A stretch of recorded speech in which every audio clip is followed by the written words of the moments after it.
You're listening to Thunderquack Podcast Network.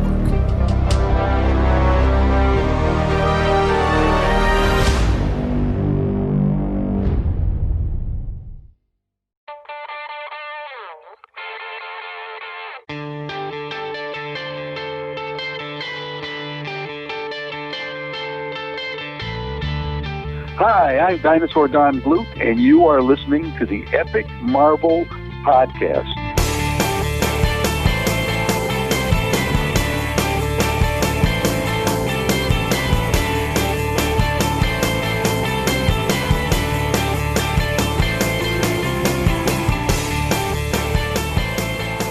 Welcome to the Epic Marvel Podcast. This is What If, Episode 1B, covering a period of What If. This is classic What If from 1978.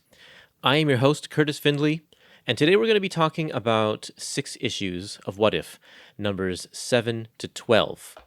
And I'll read off for you the content of these, just so that if you want to skip ahead for a very specific issue, I don't have the timestamps, unfortunately, but I can tell you which what ifs we are talking about here. We're going to be talking about what if someone else besides Spider-Man had been bitten by the radioactive spider? What if the world knew that Daredevil is blind? What if the Avengers had fought evil during the 1950s? What if Jane Foster had found the hammer of Thor? What if the Fantastic Four were the original Marvel Bullpen? And what if Rick Jones had become the Hulk?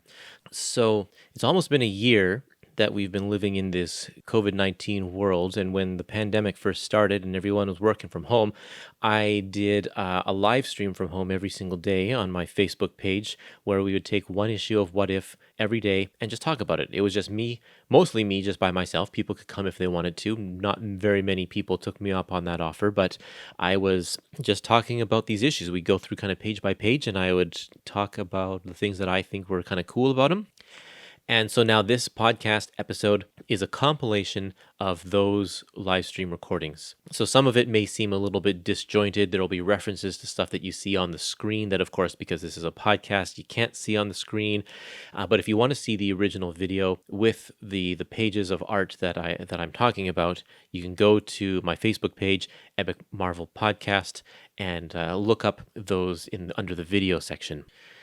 You'll hear a few interview clips from Don Glut and Roy Thomas. I did a couple of interviews with them several months ago. They are already up on my podcast feed. And so if you go to epicmarvelpodcast.com and look for the episode index at the top of the page, then you'll be able to find those interviews pretty easily. But I do want to make a public apology to Don Glut, because I had started these live stream episodes. I'd done a bunch of them, and then I contacted Don Glut for an interview. And at that point, he told me that his last name was pronounced Glut. It's spelled G-L-U-T, but the U has a double O sound. And I'm sure he gets that mistake a lot, which is why he corrected me even before we started the interview. But that was too late for these episodes that I'd already live streamed. So throughout this episode, with the multiple issues that are written by Don Glut, I say Don Glut. And I'm very embarrassed about that. So I just want to apologize, Don. I'm very sorry for not being aware. I had no idea. So please forgive me for all of those times you hear your name mispronounced. In some of the cases of these episodes, I forgot to hit my recording button for my own little recording device before I started the live stream. So the sound quality, I think, in a couple places is going to change and get a little bit worse because I have to pull the audio from the actual recorded live stream, which wasn't as good as coming through my microphone and my recording device. So that doesn't happen very much. And so most of it will be just fine for you to listen to.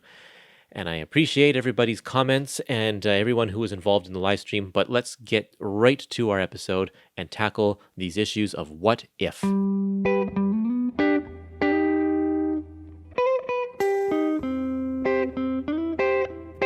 What if someone else besides Spider-Man had been bitten by the radioactive spider? What if number 7? This is actually an interesting story because it's 3 short stories. It's not one big story. We get to explore the possible alternate timelines of 3 different Spider-Man characters: Flash Thompson, Betty Brant, and John Jameson, as if they had been bitten by the spider and had become Spider-Man or something similar to Spider-Man. This is a very different issue than one that we've seen in the past, but it's quite good. I really enjoyed it. So we're going to flip through here, thanks to the wonderful Marvel Unlimited, and take a look at the pages within. This one's written by Don Glut and Rick Hoberg, with Sam Granger on the inks. So Rick Hoberg was one of the artists in the previous issue, and Sam Granger was the inker in the previous issue. So we get a little bit of a returning team here. Don Glut did an issue a couple of issues ago, and he'll be sort of a regular through these next several issues here. But yeah, let's just dive into it. The first few pages are telling us all about Spider-Man. We get to see him save a kid who's fallen out of a skyscraper window. Thank goodness that Spider-Man was swinging by at the time. And then it gives us a one-page recap of his origin story. And then we dive right into the action. But before we dive into the action, I want to just talk about these pages here. Do we really need to have these intro pages that are talking about Spider-Man in the present day? We actually do. They serve some purposes because they explain all of the essential information that we need to know about Spider-Man in order to understand these next ones. So that if you have never ever read a Spider-Man issue before, you will be able to pick up on this one. So here, let me see if I can find this panel here. Spider-Man specifically says, "Good thing I invented this handy webbing of mine." That's actually a very critical line coming up later on in the story. And then this one that says, "Because this job's gonna take more than just spider strength and speed." And I sure wish a certain publisher with the initials JJJ felt the same way. So he mentions J. Jonah Jameson and his relationship with JJJ. So let's see. Face it, Webhead, how do you eat those refried beans through your Spidey mask? Messily, that's how. So there's a couple of things in here. They seem like just kind of Spider-Man banter, but it's actually to serve a purpose as we read these stories later on. I like how Rick Holberg has taken the Ditko panels and redrawn them in his style here. I love it when we see these panels because each artist has their own little spin, just slightly altering the angle or the shadows or whatever to make it look like their own style. It's very cool. And here we have kind of the same panels, but with Flash Thompson.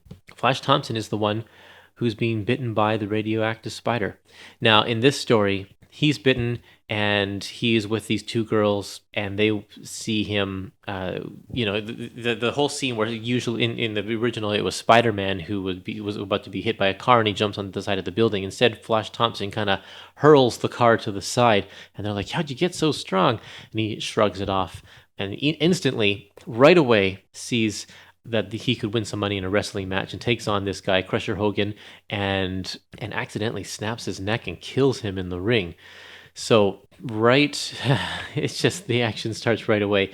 The thing that's interesting about Flash Thompson is that while Peter was sort of an introvert, Flash is very much an extrovert. So, and he's very full of himself. So when he realizes that he has powers, his initial reaction is to just say, "That's who I am. I'm so great."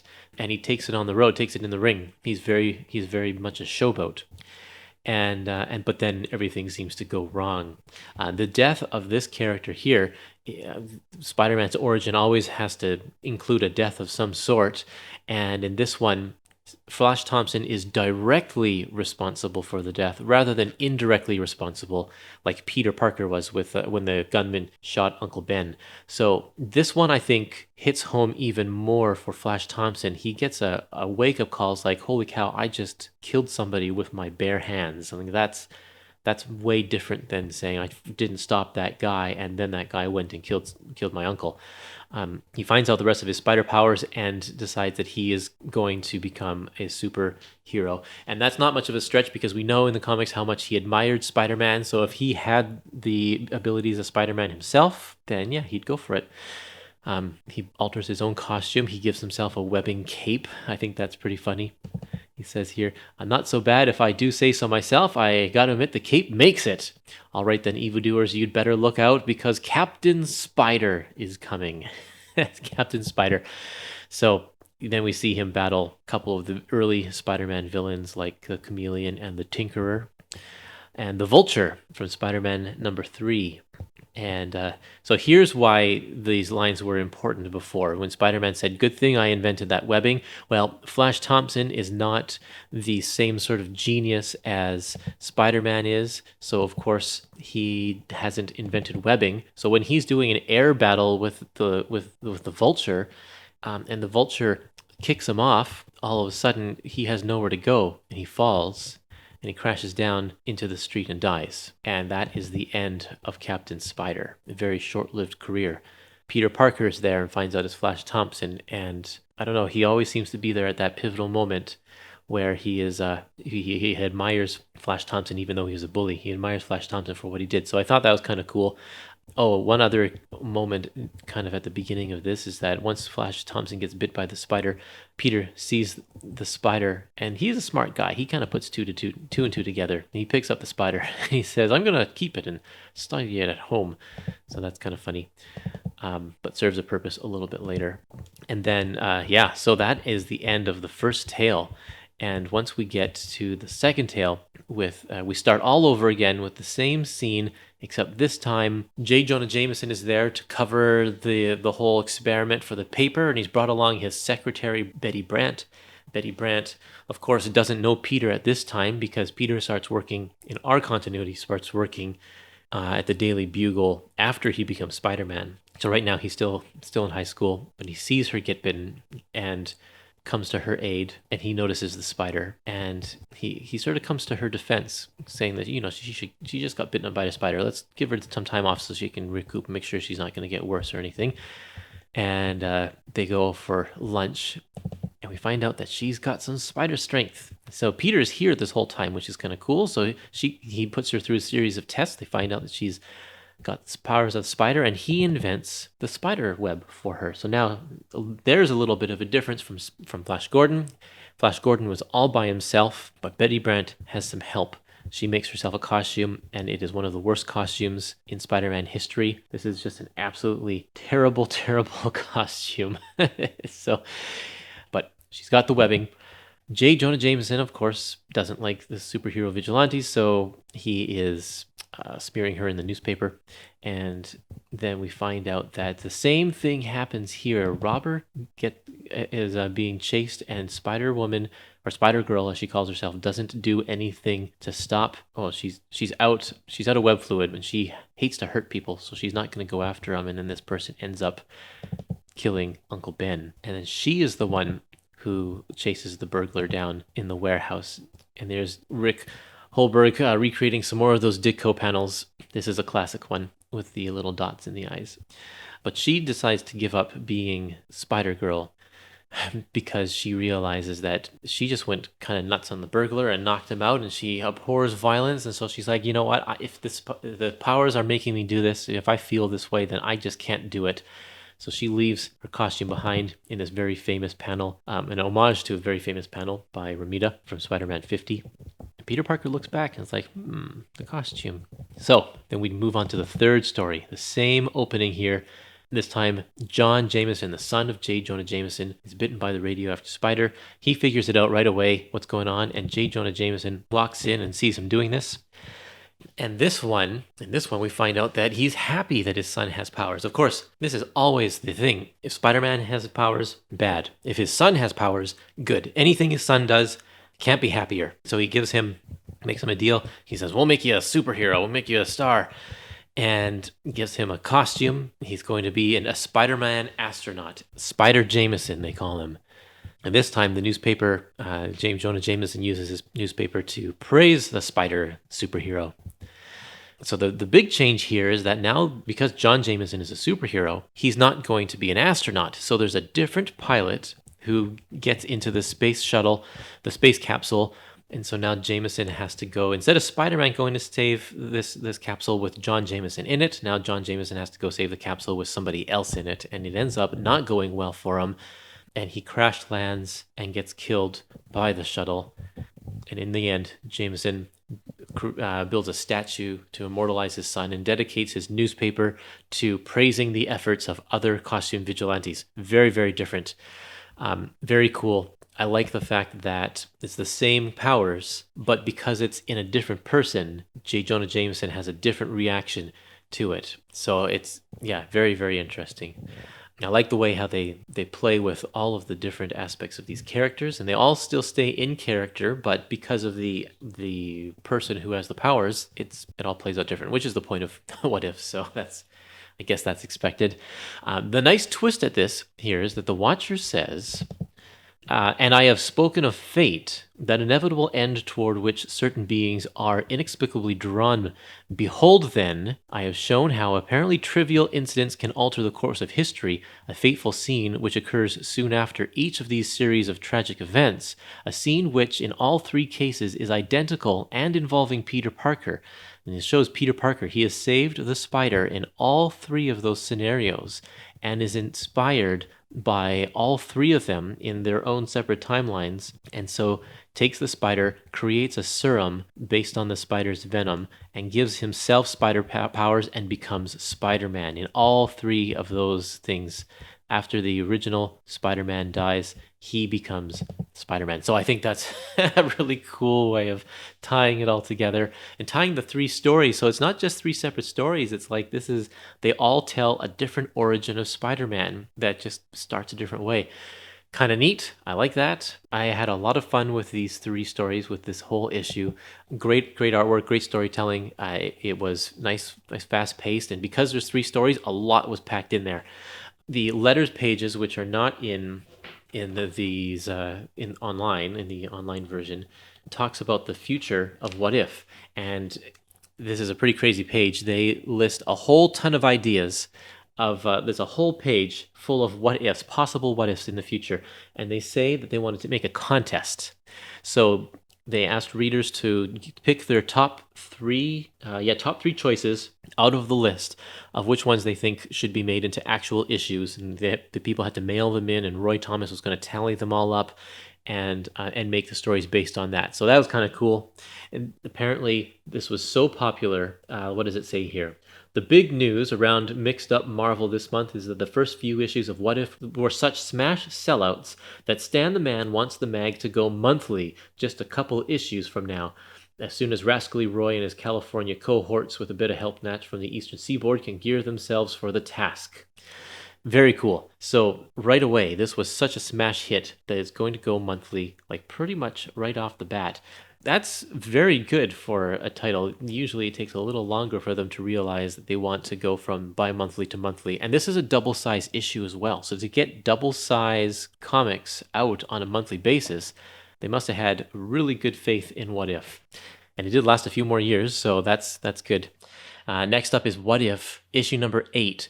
What if the world knew that Daredevil was blind? And for this episode in particular, it's a good idea to have on hand Daredevil Epic Collection Volume 1, The Man Without Fear, because there are several issues in this book that are referenced in this one particular issue of What If. And so it's very good to have this as a reference, because Daredevil, the Daredevil stories just aren't generally as well known as, like the Fantastic Four stories or the early Spider-Man stuff. So I know that I had to pull this one off my shelf in order to fully understand, or not understand, but to fully appreciate this issue and all of, because it spans from Daredevil number 2 all the way to Daredevil number 20. So there's a lot going on in this one. What if the world knew that Daredevil was blind? And let's get the credits up here. This is written by Donald F. Glut, penciled by Alan Kupperberg, and inked by Jim Mooney. Now, just a note about these two guys. These are two artists that generally I'm not as keen on, but for this issue, I think they actually make a really, really good team. Separately, I'm not as enthusiastic. I saw a bunch of Jim Mooney art in the Miss Marvel Epic collections, I think the second one especially, because he took over the penciling duties in there, and it was okay. And then Alan Kupperberg, I've seen his work in Thor and such, and also it's just kind of hit or miss. But the two of them seem to do a really good job, and it has a very nice classic kind of style. There's a lot of nice details and nice images. So good for them for working together. It seems to have paid off quite a bit. Okay, so carrying on here, the first few pages, we get Daredevil battling in his original yellow outfit, which he only has for about the first 6 or 7 issues of Daredevil before he changes it to his classic all red costume. And we see Electro, who appeared in Daredevil number 2. In fact, these scenes are sort of recounting the events in Daredevil number 2. The Watcher looks a lot like the Kingpin in this one, and not as much like the Watcher, so that's kind of strange. We have this one moment here where Daredevil's trying to lift up the barbell. This is one of the pivotal moments in the original issue as well, because it allows Electro to come and sneak up behind Matt. They really play up the fact that he's blind in those early issues of Daredevil, because he's stumbling around in the dark and he's like, "What's this I feel? It feels like a barbell," and he wouldn't do that today. Any writer who they just use the radar as a second sense kind of and kind of, I don't know. Daredevil doesn't act the same way, but he did back then. He was like, "Oh, what is this? It's a barbell. I think I can throw this." And that is the moment when Electro strikes. Now, the big what-if moment here, there's always a point in history that changes a little bit. And that sets off a series of events. And this moment happens to do with Spider-Man. Because in the original issue of Daredevil, in Daredevil number 2, Spider-Man doesn't bust in to help out Daredevil. Instead, this time, in the original one, Daredevil has to take on Electro by himself. But here, Spider-Man happens to be swinging by, sees Electro go into the building, and then goes in to investigate, and therefore Electro is not able to sneak up on Daredevil's back and surprise him. So that's a big change to what's happened in history here. And how does that affect the future? Well, Electro starts throwing his blasts, his electricity thunderbolts, and he's like, that should be bright enough to blind somebody, but he's unaffected, and he puts 2 and 2 together, and then figures it out and takes the secret to the news, and then all of a sudden it's public knowledge that Daredevil is blind. So how does that affect things moving forward? Well, for Daredevil, he just kind of keeps on business as usual. Oh, there's one pivotal scene here. I love it. After Spider-Man confronts Daredevil, he says, well, they've gone now, speaking about the police and Electro, they've gone now, pal.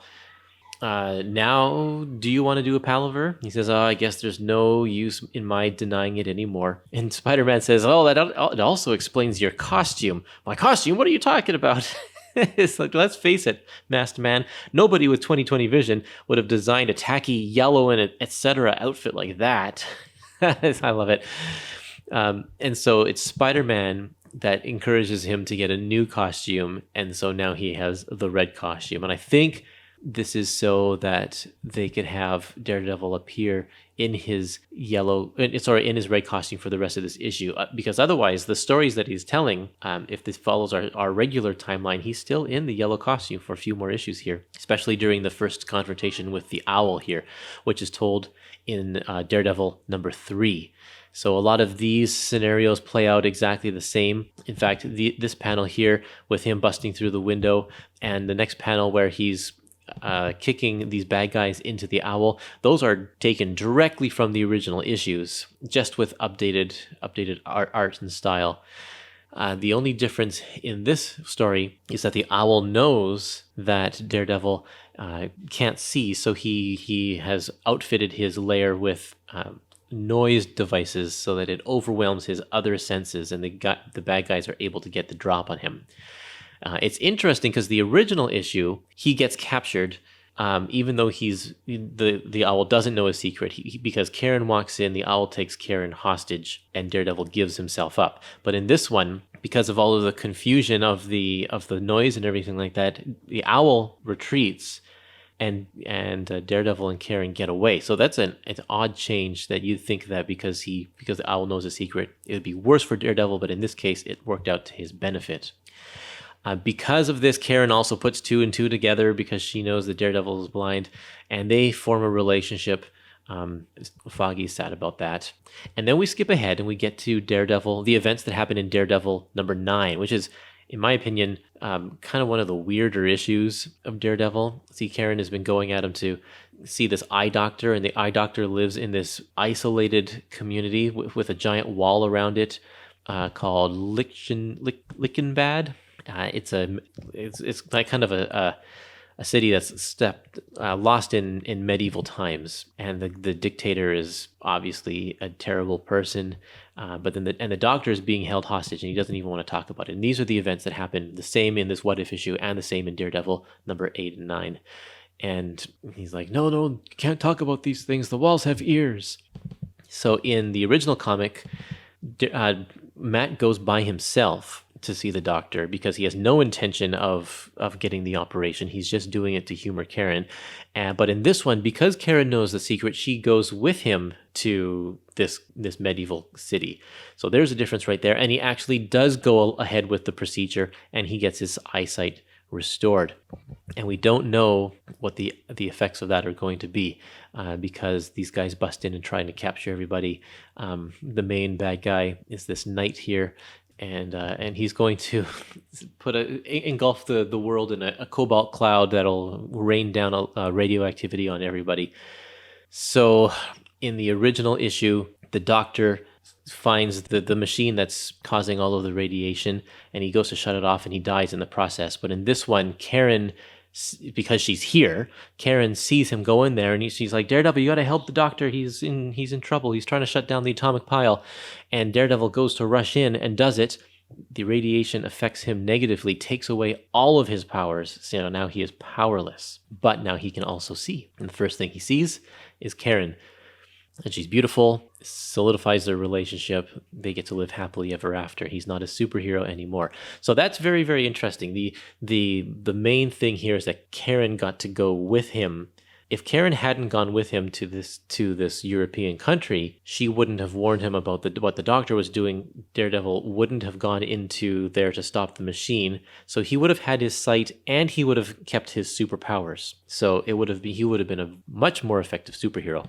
So interesting that he is not doing that in this one. Now he's regular, and the story doesn't stop there. In fact, there's a lot more. Now we're fast forwarding to Daredevil number 20, where the Owl kidnaps Matt Murdock and doesn't know his secret identity, but kidnaps Matt Murdock and sets him up in this phony trial, that was another weird issue. There were a bunch of weird issues in the early Daredevil stories. But Matt has to pretend to be Daredevil for the first time in a long time. This time he has no superpowers, but remember, he's also a trained boxer and is in really good physical condition, so he can actually hold his own during these battles. But the Owl notices that he's not using his extra strength, and when he turns on the noise machines, it doesn't do anything.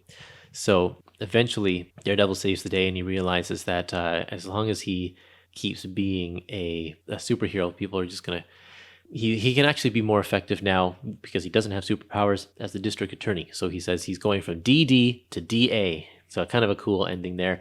Seems to all work out. Matt and Karen are going to get married, and he is a successful district attorney. Foggy Nelson's still helping him out, and the world is a better place. Very different type of ending than what we are used to here in the What If ones, because usually someone dies. In fact, the letter page in this one says specifically, the first letter page, here it says, unfortunately, there's one small problem. So far, not one story has had even a slightly optimistic ending. Why in the last two issues alone, 3 Captain Americas have been killed, and before that, the original Iron Man snuffed it, the Hulk was made totally human only to have the Thing become equivalent nasty, and Reed Richards lost the only girl he ever loved. This is how these stories have ended. Depressing, isn't it true? So he's like, you guys got to shape up, or I'm not going to continue to get this. So here we have a happy ending for Daredevil. Although you have to wonder, is it really going to be that happy? Because what about all those villains that Daredevil never faces? Do they eventually go on to accomplish their goals and do bad things? Or do other superheroes step in and take over his rogues gallery? We don't know. But that is the content of this issue here. Now, there's also a bonus story. What if the spider had been bitten by a radioactive human? This is by Scott Shaw, who is a great cartoonist. With it.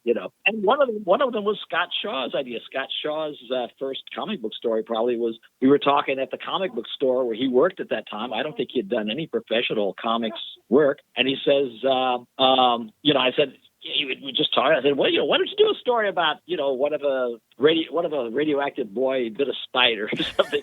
Because I lost something kind of fun to do a spider, and it was just something we started talking about, and maybe it was his idea. We were just kind of talking about what we could do, And I just thought, well, it's going to be a 7-8 page story in the back of the book. How bad can it be? It's not going to cause anybody not to buy the book, and it might be funny. And it turned out to be, kind of a nice little story. I love that because he has done this story, and it's sort of in the style of a not brand Ek kind of a story. It's humorous. It would fit in perfectly in like the Peter Porker Spider-Man or Spider-Ham world, but it kind of falls in between because this is the 70s. Not brand Ek was the 60s, and Peter Porker was the 80s.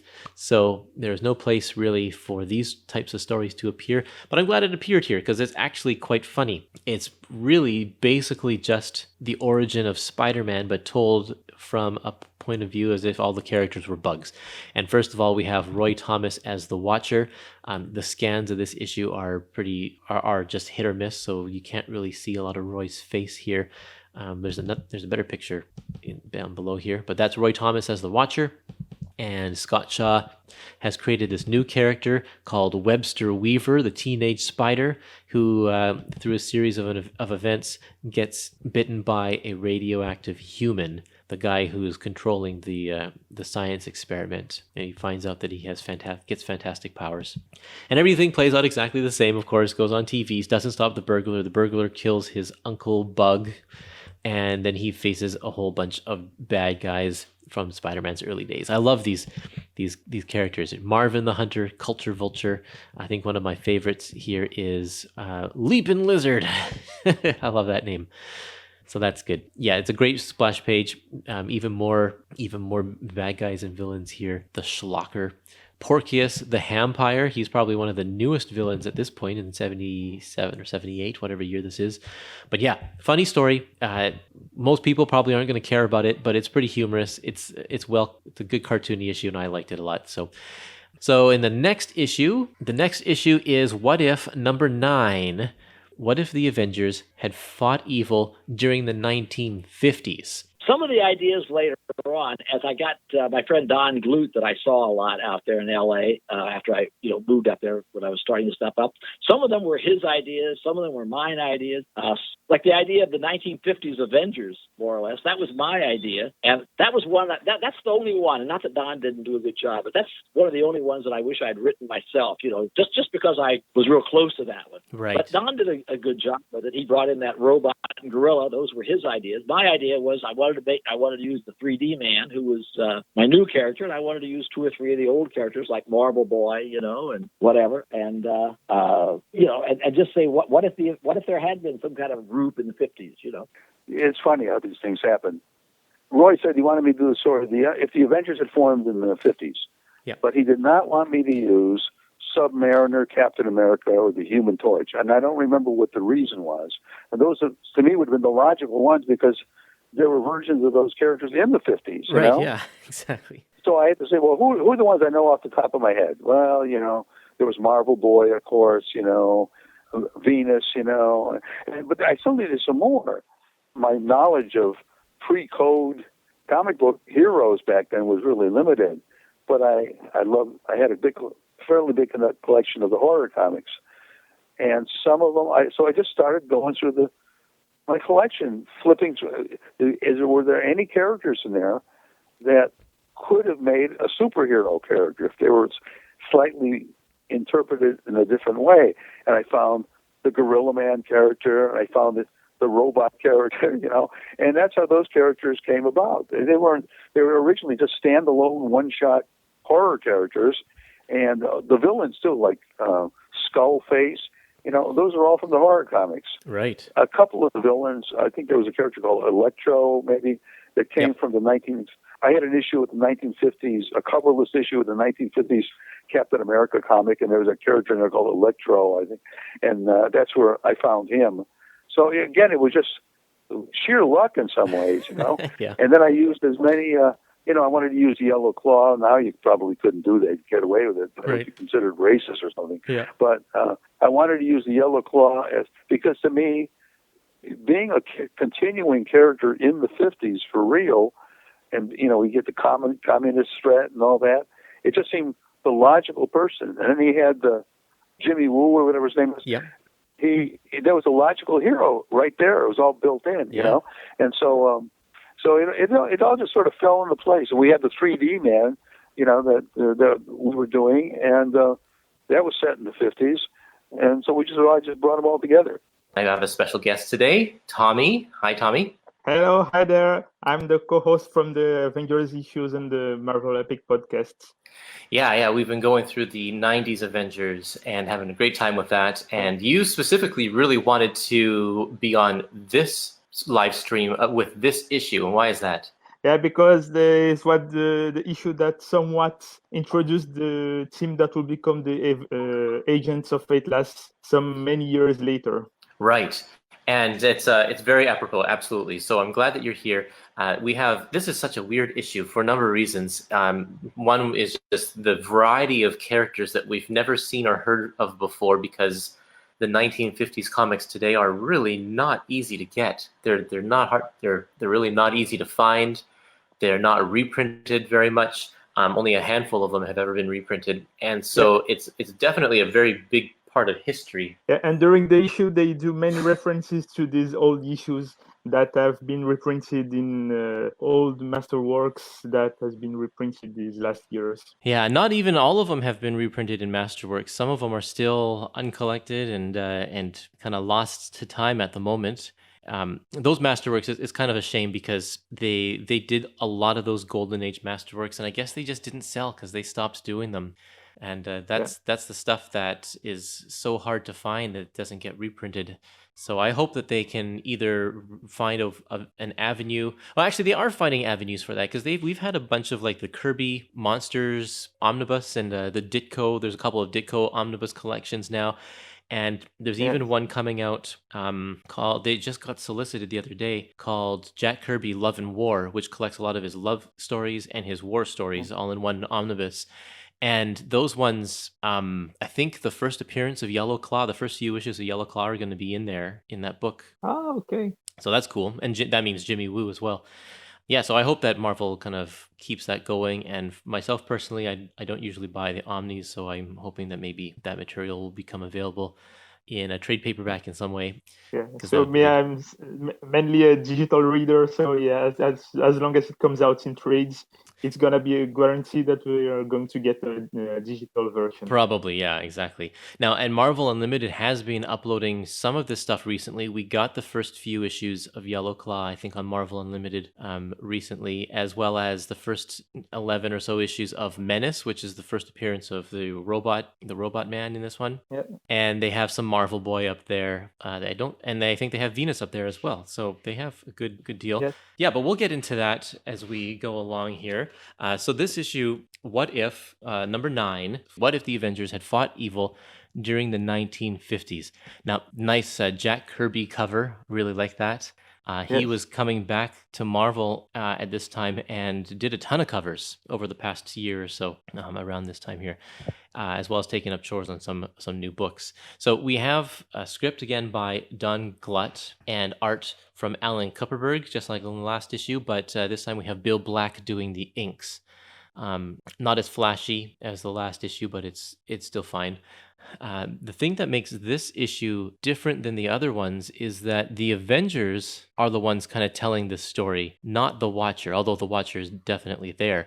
But Iron Man calls everybody together and says, hey, look at this trans-dimensional viewing device that I got. It sounds funny because it looks like he's gathering the other Avengers and let's sit down and watch a TV show for a while. Exactly. Yeah, let's watch this. And it has a great splash page of all these 1950s iconic moments like Elvis and Eisenhower, Sputnik, I Love Lucy, 3D movies. It's just a snapshot of the 1950s there in one panel. And we have Elvis Presley and his famous smile. Yep, that's right. And then they just watch the events unfold in this viewing scope or whatever it is. It's kind of a weird thing. And then every once in a while, we'll get the Watcher piping in saying, "And what the Avengers don't know is this." Very strange. But right off the bat, we're introduced to Jimmy Woo, FBI agent Jimmy Woo, who is a holdover from the Golden Age, and he was actually in the Marvel Cinematic Universe as a character in Ant-Man 2, right? Yes, that's it. Kind of a goofy character, but then everybody in that movie was goofy. He really But liked I don't magic. know if in the cast they specify that it's Jimmy Woo, but in the movie they don't really call him Jimmy Woo. I think they call him Jimmy or Mr. Woo, but they don't specifically say that he's Jimmy Woo. Well, if they call him Jimmy or Mr. Woo, wouldn't that make him Jimmy Woo?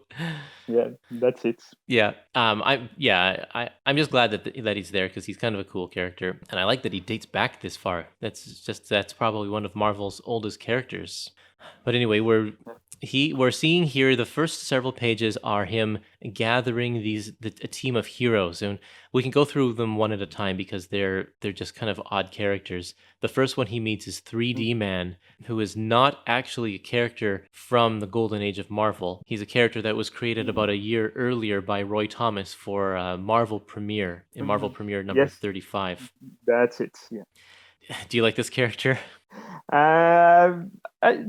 He seems somewhat strange by his design. I haven't read much of him, but he appears more during the Kurt Busiek and George Perez run on Avengers just after Heroes return. And he was at the time Triathlon, I think. And later on, during Secret Invasion, Triathlon becomes the 3D Man. He gets the powers of 3D Man. Oh, okay. 3D Man's powers are weird. He has the powers of 3 people, basically. He has the strength times 3. he was in an accident. In fact, it says we can skip right ahead over to the page that has their origin stories recapped in like 3 panels. Because it's really funny. He's a pilot, and he's captured by Skrulls, and this is Skrulls that appeared, because this is not a Golden Age comic, they're retroactively fitting these Skrulls into 1950s history, even though they first appeared in Fantastic Four in the 60s. But he gets in an accident. The explosion of the flying saucer gets him and his brother caught in the explosion, and they all combine. So there's the pilot, there's the brother, and then there's him. They get combined into one person, but only when they wear special glasses, special 3D glasses. And they can only be together for 3 hours. And then they have the powers of 3 people. So he calls it like his tri-vision and tri-strength and all this. It somewhat reminds of Firestorm from DC. That is the 2 people that get merged together in one being. Yep. Yeah. Except I think they don't. Whereas those people have kind of similar, like the consciousness is still there for all those people. A 3D Man it's a perfect amalgam of all 3. It's not 3 separate consciousnesses in one. It's all 3 consciousnesses becoming one consciousness in one body. It's just a kind of a bizarre power, and he doesn't really do much except for punch things with his tri-strength. A couple comments here. Frank says, "Hey, Curtis and Tommy, have fun, guys. It's a fun book, but Alan Skipperberg is not really my cup of tea." I'm not sure if it was intentional or if it was the autocorrect that played the trick on Frank. Oh, I think Frank is intentional. Skipperberg. Okay, and also Ronald says this is his favorite issue of What If. It's a pretty cool issue, that's for sure. Tons of history and so different. So let's move on to the next character here. Yeah, it's Marvel Boy. Yeah, we meet Marvel Boy, and his stuff has been reprinted in Marvel Boy Classic. He has these bands on his wrists that then eventually go to Quasar. Yeah, that's it. Yeah, so there's lots of avenues that this character kind of goes. But yeah, he's here, Marvel Boy. He first appeared in Marvel Boy #1 back in 1950, I think it is. And he has a lot of different kind of, he can fly, he's got strength, he has some sort of mind control powers or something. He just has a nondescript set of powers. And unlike Quasar, this one doesn't really mention the power of the Nega Bands, the power wrists that Quasar uses. Right. Usually. we're briefly introduced to the Yellow Claw, which plays on the typical Asian stereotypes to make him look really evil. And then his daughter doesn't have the same Asian stereotypes, so you know that she's good. It's like that's their way of telling us who's who. Same with this German guy with his monocle and his scar. You know he's evil too. But anyway, we meet Jan of the Jungle. And she had her own comic book in the 1950s, as it says in the notes down there. But we're not here to recruit Jan. We're actually here to recruit the Gorilla Man, who is a sentient gorilla creature with human intelligence. He can talk and everything. In fact, he used to be a man until he turned into a gorilla man. But they need him because of his strength. We want to jump up to his origins, to the recap of his origins. He just says, Ken Hale, a man obsessed with the idea of a gorilla man, a legendary monster, half man and half animal, supposedly to exist in Kenya during this time. Hale's obsession drove him to seek out the creature, but after slaying him, Hale himself was turned by a strange curse into the new Gorilla Man. And that tale is told in Men's Adventures number 26. And Gorilla Man, I believe, is on the Avengers today in Jason Aaron's run, right? Haven't read this run yet, but yeah, he's in Jason Aaron's team. Oh, here's a little correction for us. Ronald says that Marvel Boy became Crusader, a villain in Fantastic Four, and then Wendell Vaughn became Quasar. So yeah, there have been many iterations for the Marvel Boy character over the years. Right, yeah, because I've seen him appear. I haven't read the Roy Thomas. I think it was Roy Thomas run, and I've seen him on the covers, and he was called the Crusader, but I didn't know he was a villain at this time. So, right. Yeah. Thank you, Ronald J. Yes, thanks, Ronald. Okay, who's the next person we meet here? We also see this new robot here.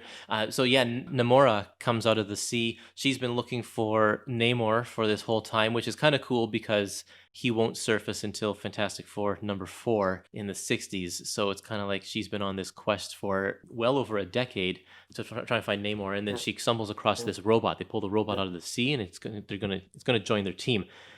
And this one, it says, at about that time, a scientist needed a special regulator to perfect his new robot, but his unscrupulous business manager sabotaged the robot and programmed it to kill the creator. That's a terrible manager. Which it did, but without the regulator, the kill order remained. So it's literally a killer robot. And after killing both men, the human robot sought out more victims and got short-circuited by water and did not get far. And that's told in Menace number 11. And that's one of the issues that's in Marvel Unlimited. So you can check that one out if you want. And what's more funny is that there is also Robotman in DC.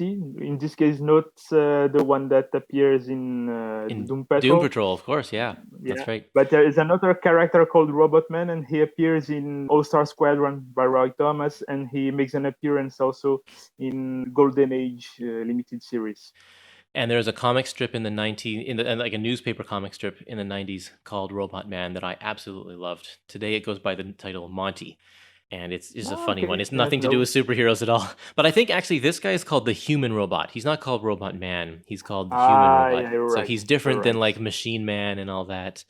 Technically, I guess he's a human underneath. But so we meet this guy, and then we also get introduced to Venus, the goddess, the Greek goddess Venus, who is the daughter of Zeus, the cousin of Hercules.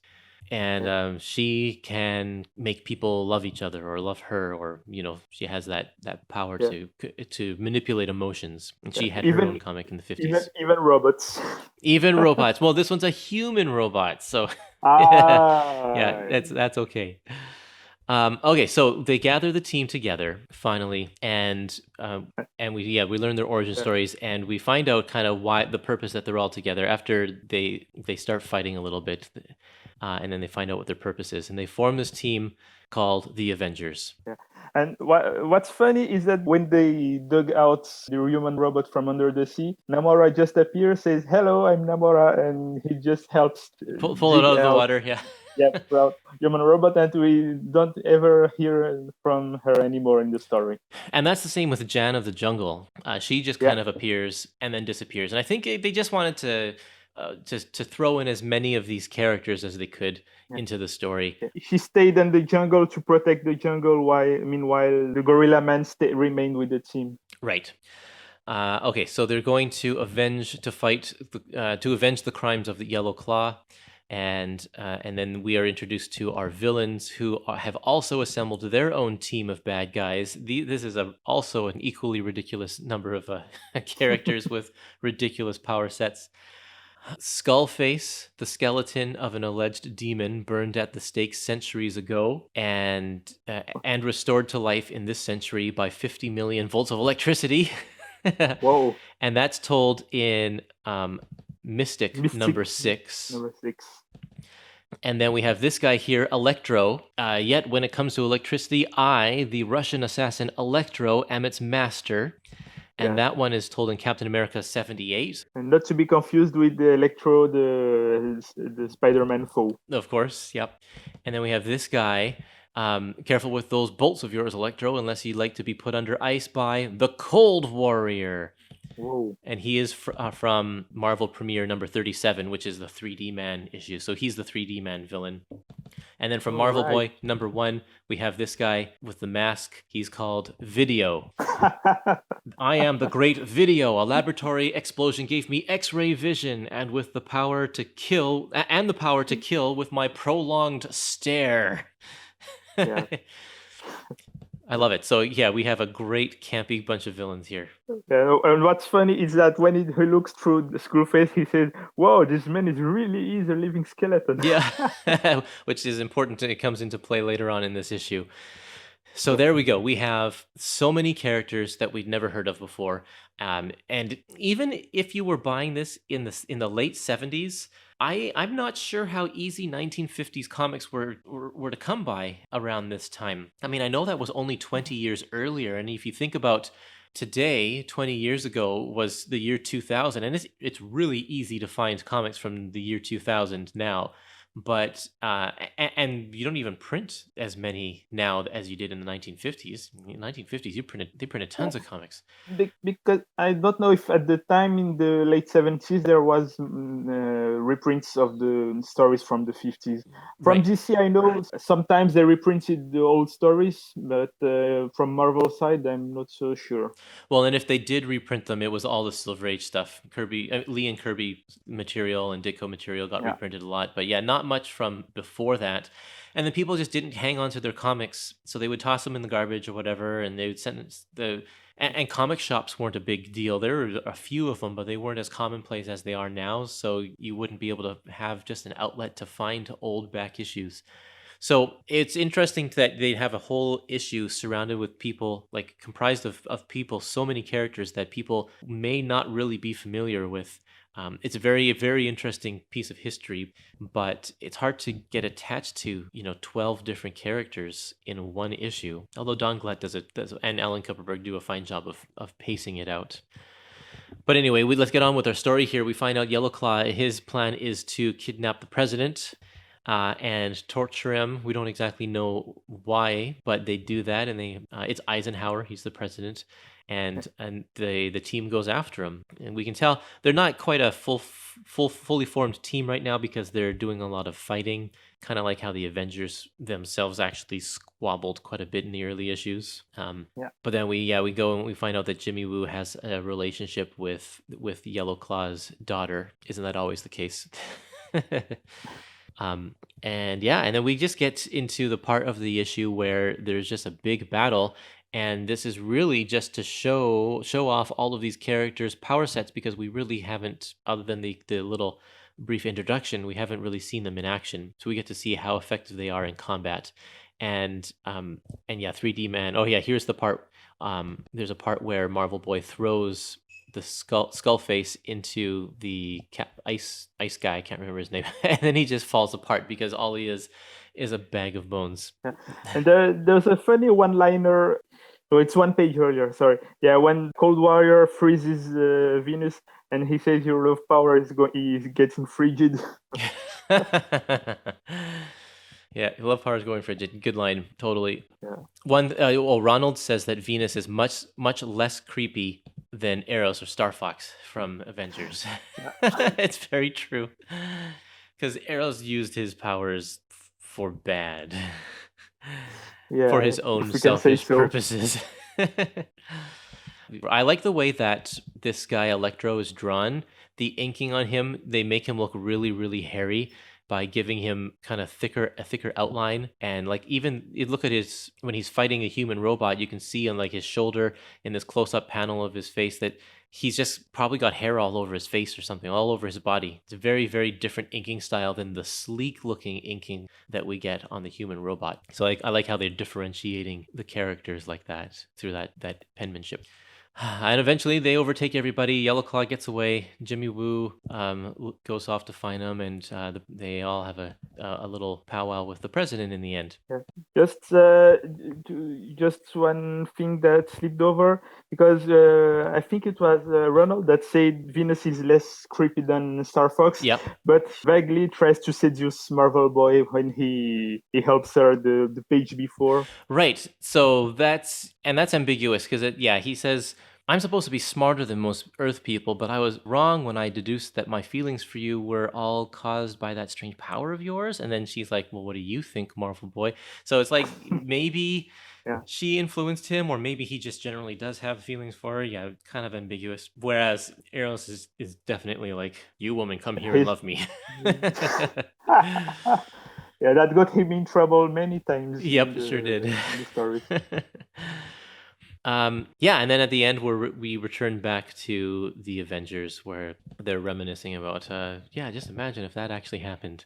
So what do you think of this issue? Did you like it? Of course you like it. Yeah, I liked it very much. And just one or two, let me say, Easter eggs about that team is that because they appeared again in Avengers Forever, the limited series by Kurt Busiek and Carlos Pacheco.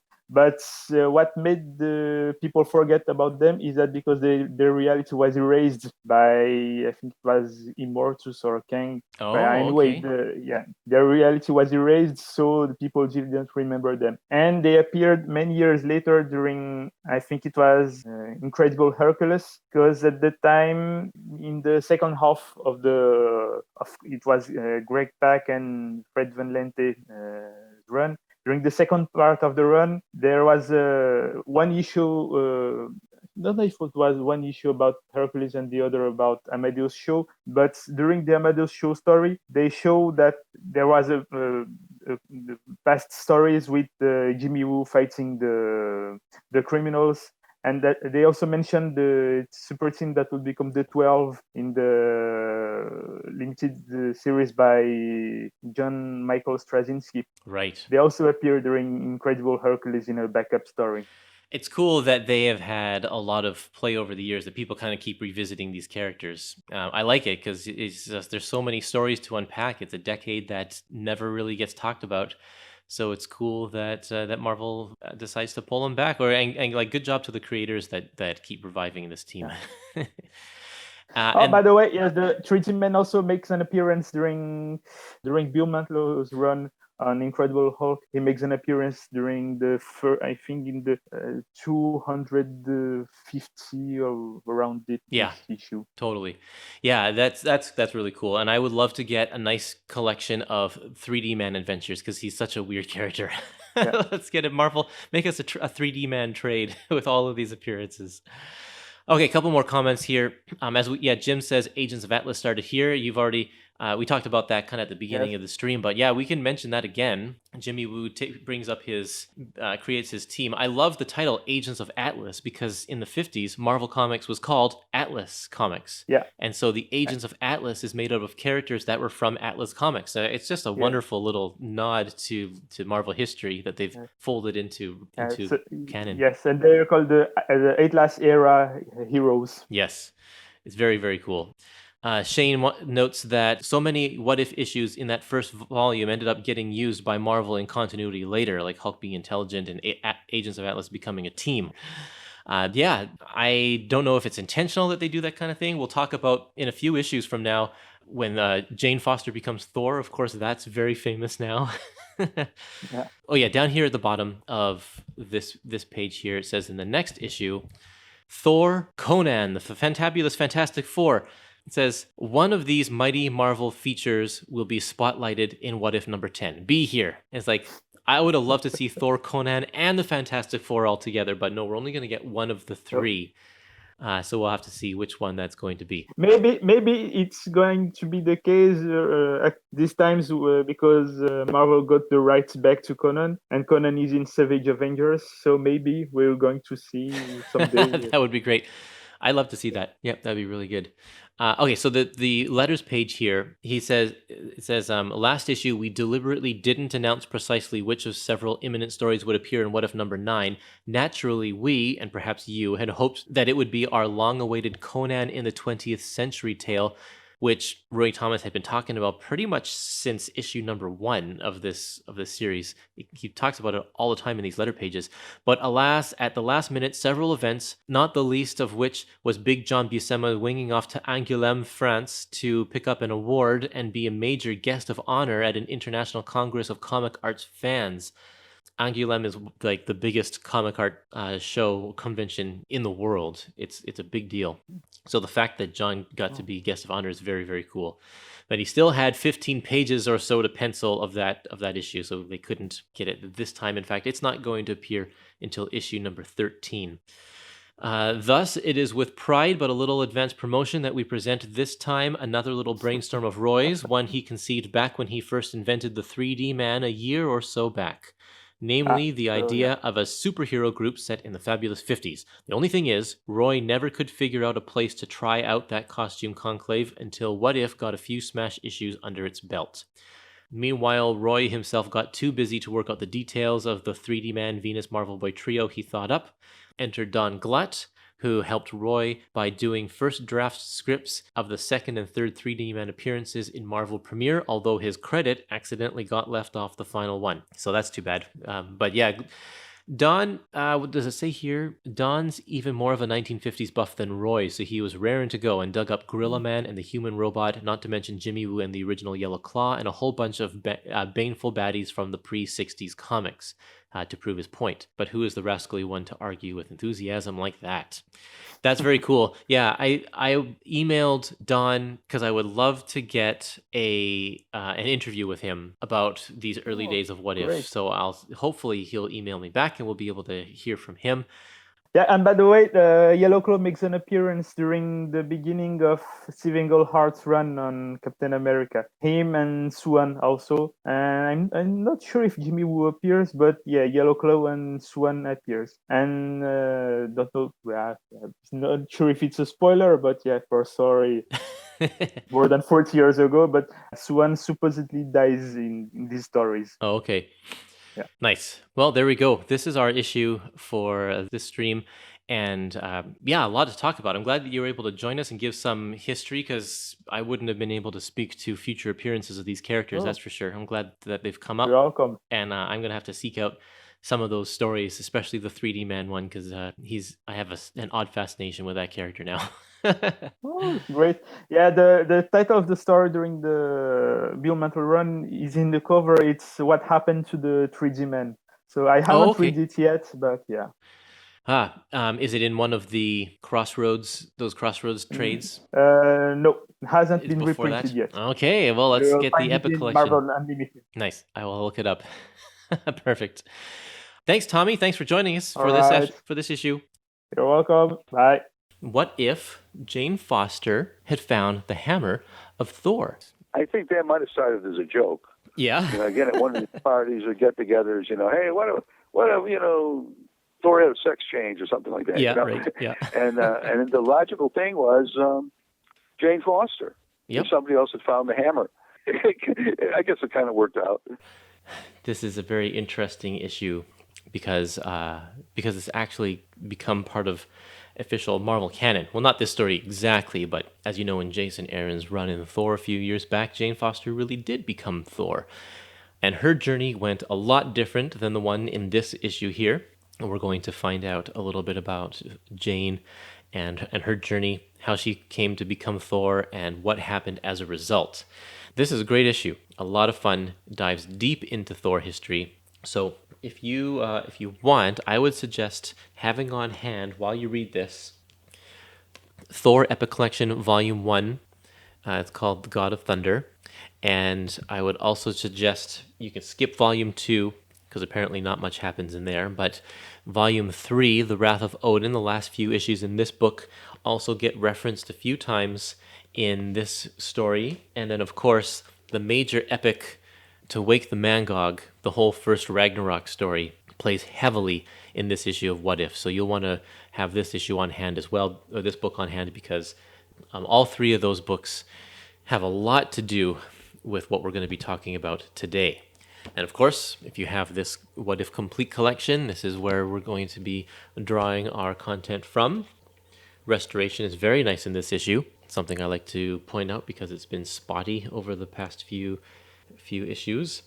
Oh, first thing I want to point out is that the cover says, just wait till you lay eyes on our startling shock ending. So I'll be sure to point out that when we get to that point there. So this issue is written by Don Glut. Let's see here, get down to the credits. Don Glut, drawn by Rick Hoberg with Dave Hunt as the inker, and they all do a great job, as well as our colorist, C. Gafford. Let's see, what does the C? Carl Gafford and Carol Lay. So they do a really good job laying all of this out as well. Moving on, we have a really, really nice double-page spread of the origin of Thor. They do an excellent job. Rather than taking up 4 pages and just retelling the origin story, they have a really nice montage. This digital version does a terrible job of lining up the I guess the 2 pages. They don't have the original artwork, so they're not filling in the gap. I do have to say that the binding of the trade paperback is really, really tight, to the point where you can't open the book wide enough that you can see some of the words down here. So the binding is really, really tight. John says, beautiful art. Thanks, John. Yes, this is really, really good artwork. Very, very classic. It looks excellent. The coloring is just wonderful. And the layout, I love the way that they have the cave and the Saturn men, all the stone men from Saturn, rather. It's all laid out really, really nice. But let's keep on going here. Of course, that's not how this story is going to play out. In this version, the key thing that changes is that Jane Foster decides to go on the trip to Norway with Don Blake. In the original, Don Blake goes by himself, but this time she goes with him. And so when the Stone Men of Saturn attack, they get split up, and it's Jane that falls into the cave and manages to find the magic stick that turns her into Thor. Really, really nice splash page, again, by Rick Hoberg, of Jane Foster as Thor. And then we find out that she kind of puts two and two together. She calls herself Thordis, based on someone she knew from nursing school, a Norwegian girl from nursing school. So she doesn't call herself Thor because that's a guy's name, I guess. And so that was one of the big hang-ups. I remember when the Jane Foster Thor came out in Jason Aaron's run, is, well, why is she calling herself Thor? Isn't Thor that guy over there? Because that Thor still existed. It was like, no, Thor is the idea of Thor rather than the name of the person. So there's I don't know. It was all confusing. Seemed to work out in the end, though. Now she goes by Valkyrie. But anyway, she saves the day. They go back to town, and there's that famous scene where Loki sends a leaf into Heimdall's eye so he can sneak past him while he's blinking. And then the events start to unfold. So here's the famous scene with the negative people, the people who've been turned into negative, which is from Thor 85. And the events sort of play out here, and we can see that Jane has whittled her stick down to an actual magic hairbrush made out of the same wood. So she just has to bang the hairbrush on the ground in order to become Thor. And I love Loki's reaction. By Odin's beard, though that attire is the thunder god's, that shapely beauty is not Thor. And that's pretty much everybody's reaction when they come across Thor for the first time. But the events of this play out the same. In fact, even the part where Loki creates a duplicate Thor in order to get the hammer away from Thor, but the change is that he doesn't create a duplicate female Thor. He creates a duplicate Thor and tries to hypnotize Jane Thor into giving Thor back his hammer, but she breaks out of the hypnotic spell because it's different. And this is where the story changes, and she does not give up the hammer. Loki's defeated and has to come up with a new, different type of plan. And so his plans from now on are now behind the scenes. He says, Odin, you better call your son over to Asgard just to take a look at him because he's back now. And of course, Thordis comes, and Odin is forced to banish her because because it's not his son.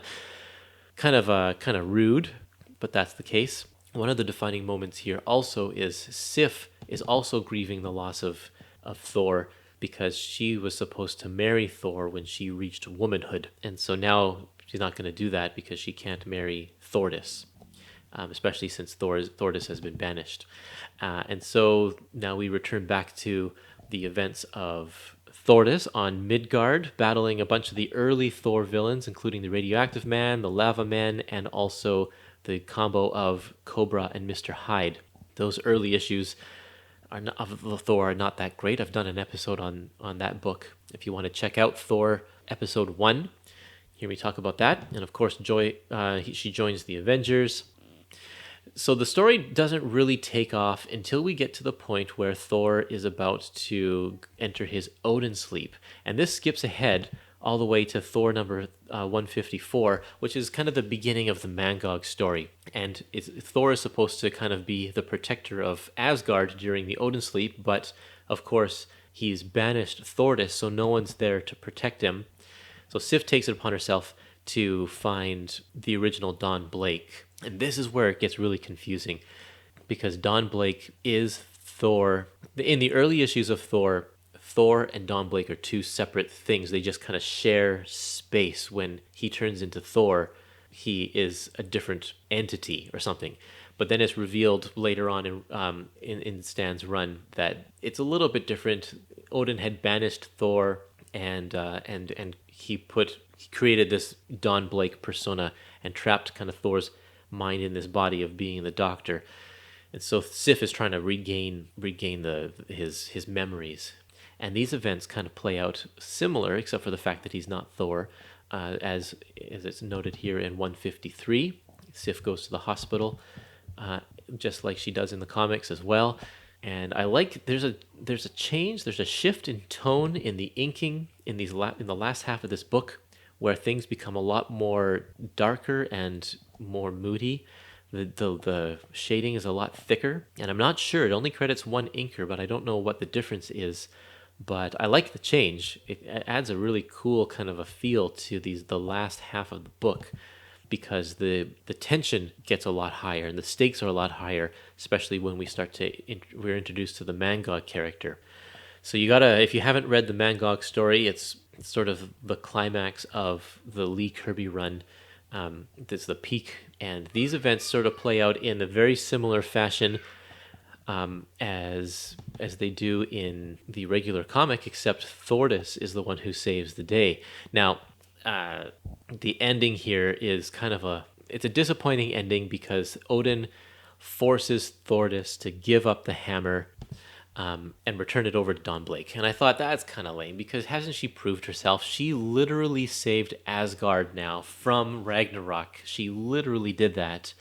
And Odin's like, but that's too bad. You have to still give up your hammer to Thor, the real Thor, because destiny or fate. Actually, I want to point out let's go back a couple of pages here, because there's a page that I want to point out. When Loki manages to get Thordis to go back to Asgard, Odin's really, really pissed at the fact that Thor is a woman.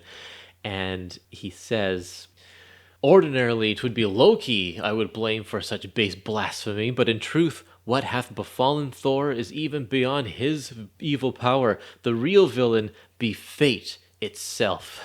I love the over-the-top dramatic acting of everybody in Asgard. It's always wonderful. Okay, let's skip back to the beginning, because I want to talk to you about this shock ending that we mentioned earlier. Odin feels bad for Jane, and says, as a consolidation prize, I'm going to make you a goddess. So Jane becomes a goddess, a real goddess. But she still loses the man that she loves, because Thor is now in love with Sif. And that sort of reflects a little bit of what's happening in the comics at the time as well. And Odin, though, "Grieve not, dear lady, for theirs be a love ordained by a power beyond that of even Odin." Jane says, "But tell me, sire, what good is it to be immortal if I don't wish to offend, but I think it would be better for you to make me a plain mortal again. And he says, and deny thyself the love of yet another who have lived, perhaps too long without a woman at his side. And she says, am I understanding what you're saying to me, sire? Is the almighty Odin proposing to me? And Odin says, hast Odin ever been known to jest?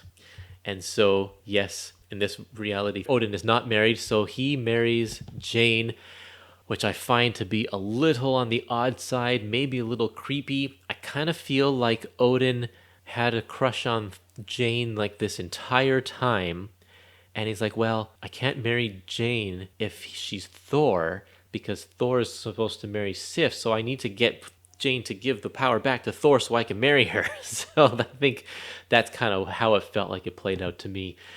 So they get married, and she becomes the Queen of Asgard. Thor and Sif are happily married as well. Everything turns out to be wonderful. This is a happy ending for everybody. Kind of a weird ending, but a happy ending. But yeah, this was a good issue. Even though it had kind of a weird ending, it still was really, really entertaining. I'm enjoying Don Glut's writing from the issues that he's done so far, and Rick Hoberg is a great artist as well. If we can't have Kirby drawing Thor, then we might as well have Rick Hoberg. He's doing a good job. There is a letter page in this one. Greg Russell says, that was creepy. He says, thanks, I didn't have that issue. Yeah, this is a kind of a creepy ending. But there is a letter page at the back. Let's see if they include this in Marvel Unlimited for us to see. Oh, yeah, they do. Whoops. In here, I mentioned in a couple issues back that they had a contest, and they had a whole letter page that was filled with possible what-if issues. And they said, if you write in your top 3 issues, we will make future what-ifs based on the most popular picks. So some of these did get made and some of them didn't, I think. I'd have to actually look back at all of the issues to make sure. I know some of them did, like what if Gwen Stacy hadn't died? What if Rick Jones had become the Hulk? What if different superheroes formed the Avengers instead of Thor? That was the 1950s one, I think. What if the real-life Bullpen had gotten superpowers instead of the Fantastic Four? People really wanted to see that, so that's actually the next issue. What if Conan defeated Red Sonja in combat? I hope that one comes up at some point.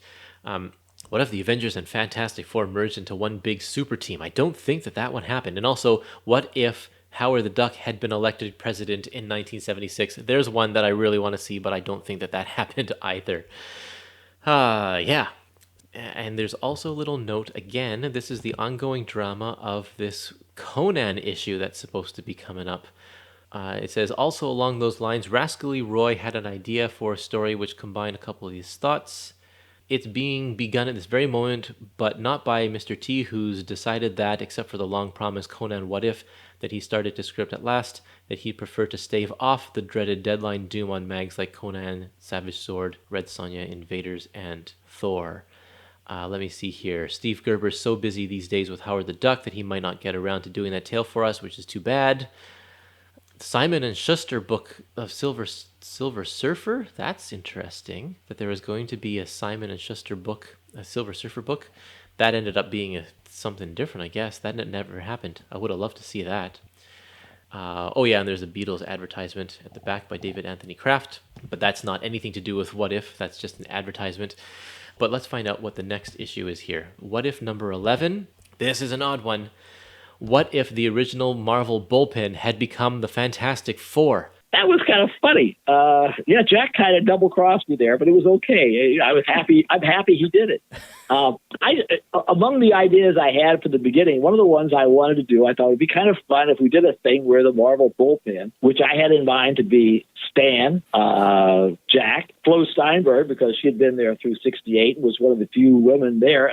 Otherwise, it could have been Marie, I suppose, and myself, you know. And so I gave that the assignment to Jack, and he was going to kind of plot it and kind of plot it out. So I had relatively little to do with the story. I finally decided, I'll just I said, Jack, I don't remember how the money worked out, but he could just do whatever he wanted to do with the story and everything. And I would come in and write it later on. And that he was supposed to use those 4 people. When I got the thing back, he had sort of wiped me out of the whole thing and put in Saul Brodsky. Right. Well, I was a little annoyed because I was going to be the Human Torch in this story Of course. and everything. I figured out Stan's Mr. Fantastic, and Jack, of course, is the thing, and Flo's the Invisible Girl or the Inevitable Girl or whatever it was. And he'd gotten me out and put in Saul, who had been the production manager.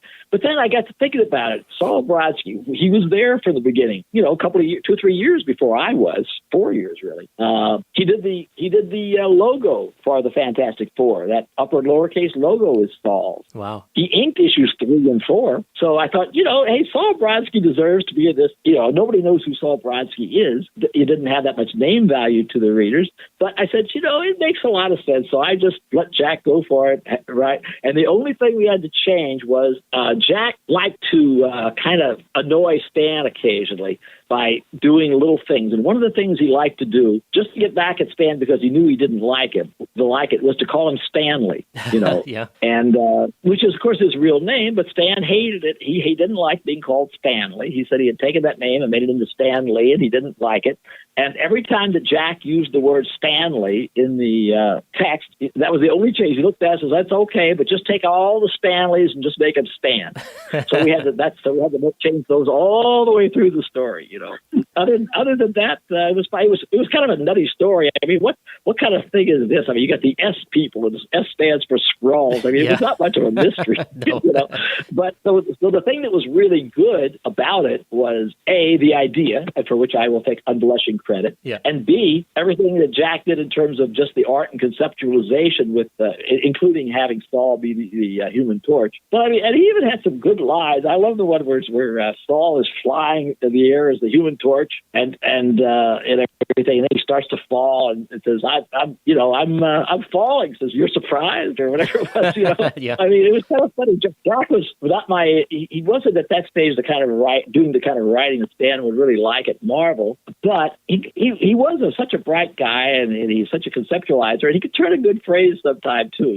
So I let that go, and I think probably that's the most significant issue of What If in any one of the series is the fact that it was really, in a sense, if you counted, it was Jack Kirby's very final Fantastic Four story. Right. Yeah, that's true. Later on, they dragged some things out of the storyboards he'd done and made a comic, or they published the comic that he had turned in that they'd sat on for a while. But this was his real swan song with the Fantastic Four that he didn't want to do anymore. But he didn't count that because this was really not the Fantastic Four. But to us, it was, What were Saul and Flo's reactions to this story? Did they enjoy it too? Yeah, I don't think. The funny thing is, I should have checked with. Stan knew about it. Saul may have, at some stage when it was drawn anyway. Saul learned about it. That was fine. Flo wasn't even working there anymore, although I still saw her.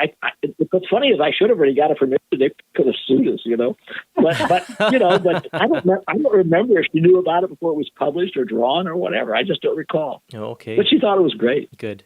These first issues of What If, like the first 12 issues or so, have been really interesting because we've got a good mix of serious, just kind of weird and bizarre, and then this one, which is just totally fun and, in fact, is like a satire of the whole concept.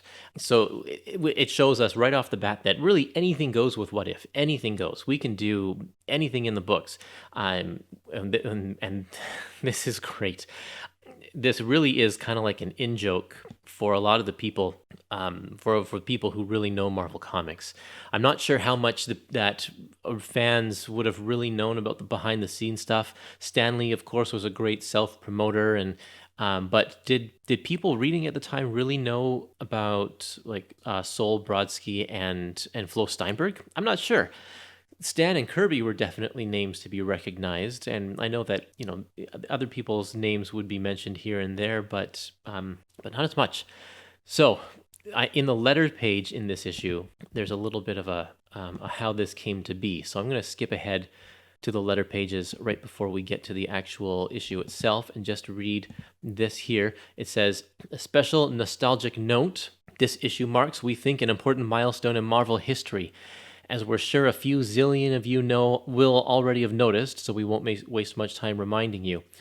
Namely, for the first time in some 8 years, Jack Kirby, the original awesome artist on the Fantastic Four, returns to drawing Marvel's first super team, if only for the space of a single and rather offbeat issue. It also represents, in its own way, the first time Jack has written an FF story as well. And I know that people might dispute that a little bit. It's a little unclear how much of a role, an active role, Jack Kirby played in the writing of the issues.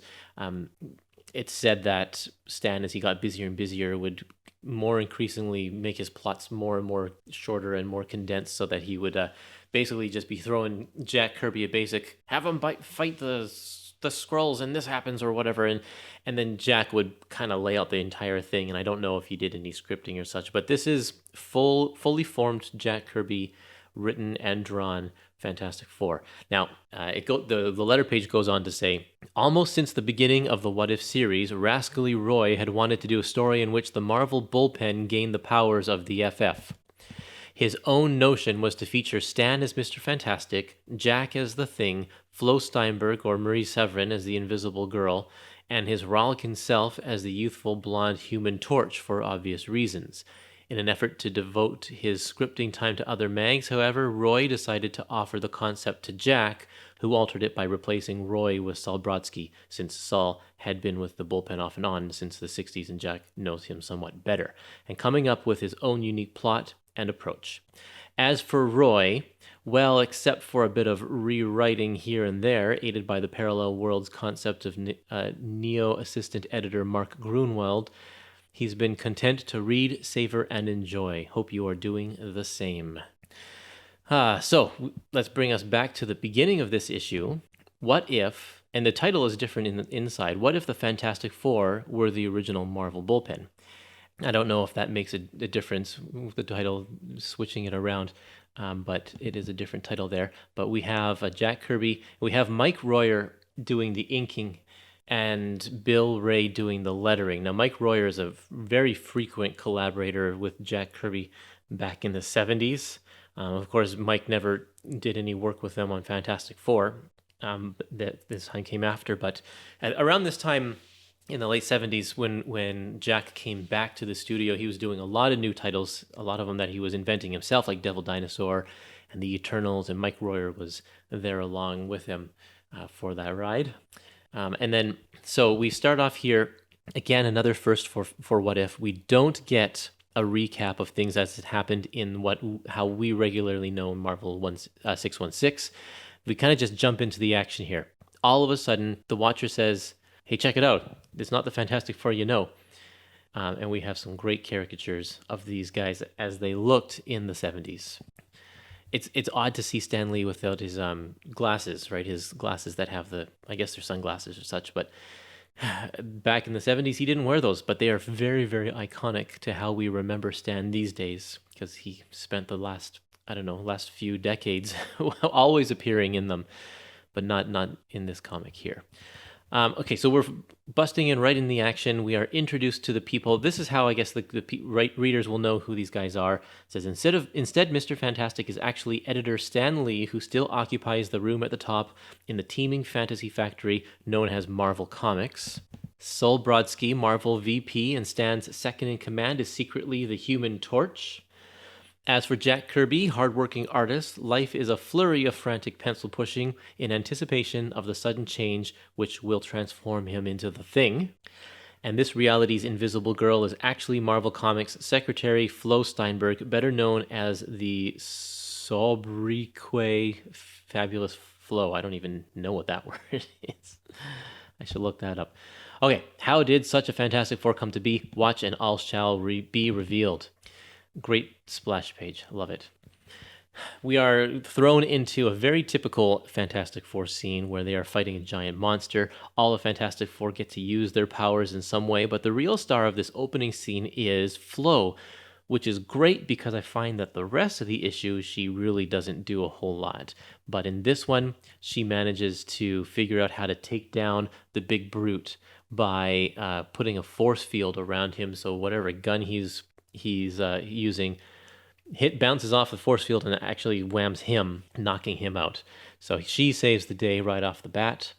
And we are introduced to the Fantastic Four, the Marvel Bullpen Fantastic Four. We get to know a little bit about them. They're looking for something. They're looking for a box. So they're going to check this guy's laboratory. And here is a wonderful splash page full of Kirby goodness. Look at all those Kirby machines. It's absolutely wonderful. And Stan's big head stretching way up, way up high. Interesting color palette as well. Look at all the purples. I don't think that they use a whole lot of purples very often back in these days. Maybe in the 70s, but still, it wasn't a very common color to use, just because they would shy away from the ones that would appear more off-register, and that's purple because you are layering so many different colors on there. It was a little harder to control the shade of purple. Of course, these grays in the background are technically purples as well. They're just lighter colors. Pierce, I have some comments here. Pierce says, I wonder if Jack Kirby identified with the Thing all along. Yeah, he might have.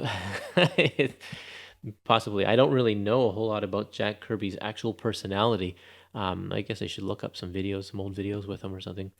So anyway, they find the device, what they're looking for, and it sends out this burst of cosmic rays. Now, they seem to be familiar with it. Oh yeah, all four of these guys are Jewish, and so we do get little words like schlemiel right here. Jack Kirby saying, "Why are we hiding here like schlemiels?" That's pretty funny. And then moving forward, now we get to be taken into their origin story. And I was expecting it to mimic more closely the original story, but of course, how can that happen? Because these guys aren't going to go into space. These guys are publishers and artists, so it's very, very different. One little note here, when we first meet Stan in this flashback, we have a little editor's note that says that this is Stan pre-beard and pre-mustache, for I guess people who know him. I mean, yeah, he had a mustache in the first few pages, but he's already kind of getting his iconic image. And there's Jack Kirby with his gray hair and chomping on a cigar, as he was known to do. And he's got some artwork, and they're looking at fan mail.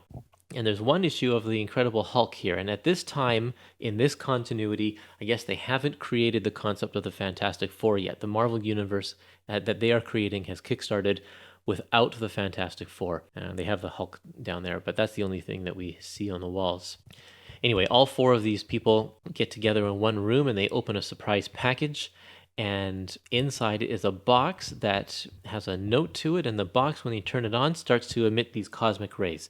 And when you get these cosmic rays, we have some really nice Kirby panels, classic Kirby pose, when Saul is leaping forward with one arm, and then his one arm forward, 1 foot back. That's Jack Kirby loved to do that pose quite often. Very cool. It just looks different than what we're used to from the original Fantastic Four. It's Kirby who's wearing the striped shirt. Both Kirby and Saul are drawn with gray hair, so I think I'm mixing them up a little bit. But Kirby's got the big, thick eyebrows. That's kind of an iconic bit about Kirby as well. And so Kirby breaks the machine with his shoe. I love it. Guess I don't know my own strength, he says. And then they start to transform. And I love this transformation as it starts to unfold. Because it's like they're in a comic book publishing house. And so when Saul turns to Human Torch, he catches the comic book work on fire and he tries to save it. I love it.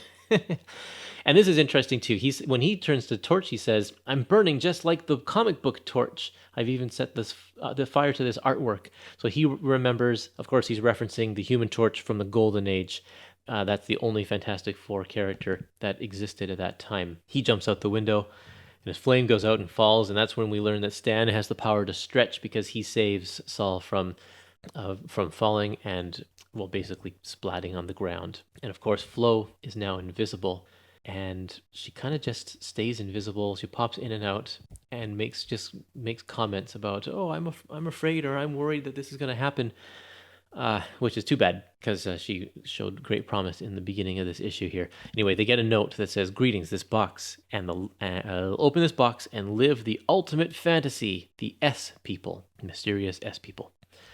So here's the cool part, is that inspired by their own powers, they decide to create a comic book called The Fantastic Four. and they create these new characters based on their own personalities. So Billy, he left a comment saying, pretty sure Jack was the Thing. And if that's the case, then this comic book definitely makes sense. I'm not sure if that's true or not, but yeah, it makes sense to me. And it said, then the Watcher says here, strangely enough, this now famous team soon became more famous than their four color counterparts. Four color referencing the four color printing process that old comic books used to be printed by. And thus did life once more imitate art. And as the real Fantastic Four became a shining symbol of justice, so did the comic magazine characters prosper as well. And if you remember that early issue of Fantastic Four where Reed is called into the offices of Stan and Jack because Reed goes to Stan and Jack and tells him his tales and gives him stories that they can turn into comic books. Now it's kind of the other way around. So it's funny that Stan and Jack they technically exist in both realities there. But yeah, we see the comparisons between the characters here. In the development of Reed Richards, it was evident that Stan was learning to use mechanical power with the same astounding flexibility stored in his body. Sue Storm was a fit projection of Flo Steinberg's courageous dedication to a venture filled with countless dangers. And to watch the Thing and Human Torch in action was to realize that Jack and Saul had achieved a great command of spectacular power. So yeah, they're all based on their real-life counterparts. And they get a ton of fan mail. Another thing that Stan loved to do back in these days was tout how much fan mail his books always got and how many fan clubs there were based on his magazines.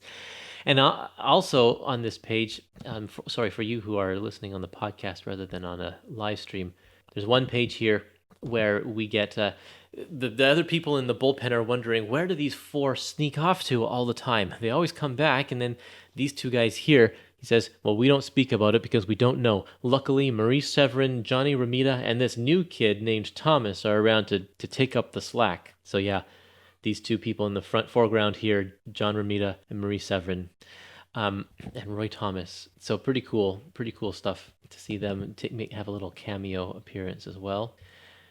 So we're taken back to Reed's laboratory, and the Thing, Reed is trying, or I say Reed, Stan is trying to cure Saul from looking like the Thing.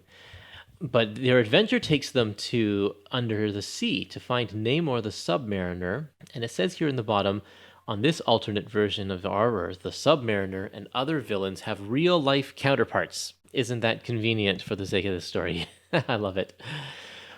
But again, interesting colors here with the seafoam green and light yellow.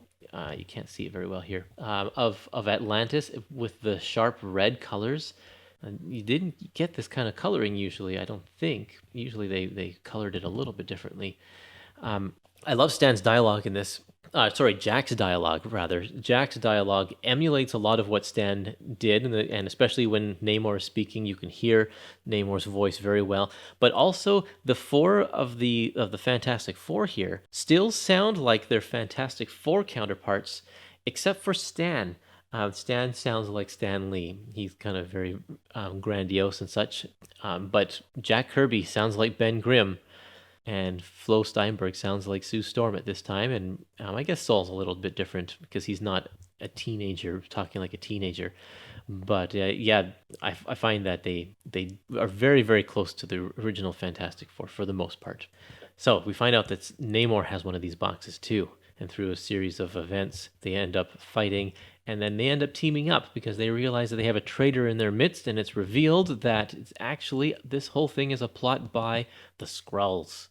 They are the S people. I wish they could have come up with a better name than calling themselves the S people, but oh well. Kind of funny. Lots of great action. Kirby does wonderful action sequences. So this whole fight with Namor and all of the Fantastic Four is really good. And then we're going to get some more fighting in a little bit when they face off against the Skrull too. Pierce says that Stan was way more affable than Reed. Yes, that's true. Not as cold and standoffish. We go underwater. Here's something that I wasn't sure about because they're in a ship and they're looking for where the Skrulls are hiding out. They're underwater, and then the Thing jumps out of the ship with Namor to go and bust the ship, and the thing is talking underwater, and I don't know, I must have missed it if they said that he's got some sort of device that's allowing him to breathe and talk underwater or what, but he's doing that. So anyway, they save the day. It's pretty crazy that they defeat the Skrull. Well, all of the Skrulls, I guess. I don't even know if there were more than one of them. But the plan was to kind of use these devices to kill all humans. But for some reason, the Fantastic Four survived and were mutated, and so the Skrull had to continue experimenting with Namor, and then they were going to move on to, I don't know, the rest of the world or something. Anyway, kind of a weird plot, goes in a bunch of weird directions, but it's fun. And that's all I'm asking in an issue like this, is like, we don't need to have a huge plot. We're just here to see the people behind the scenes as the superheroes, and so it's pretty cool. But what did you think? You can leave me some comments if you want. Leave me some comments. Did you like this issue? Is it one of your favorites of the What If series, or is it like, did you not get it because you didn't know the characters? I don't really know. I don't know how this one was received. I'm looking forward to seeing the letters pages for this particular issue in a few issues down the road to see what we think about that. One last note here at the very bottom. It says, next issue, at last, what if Conan walked the earth today? But it's not happening in the next issue. It's being delayed again, and the next issue is a Hulk story.